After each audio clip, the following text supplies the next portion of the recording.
मङ्गलं भगवान् शम्भुः मङ्गलं वृषभध्वजः मङ्गलं पार्वतीनाथो मङ्गलायतनोहरः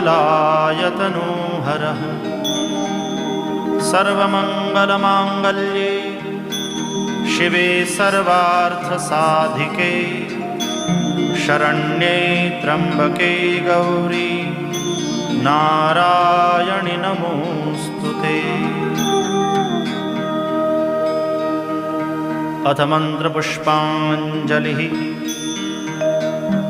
ॐ जग्नेन जग्नमयजन्त देवास्तानि धर्माणि प्रथमान्यासन् तेहनाकं महिमानः सचन्त यत्र पूर्वे साध्याः सन्ति देवा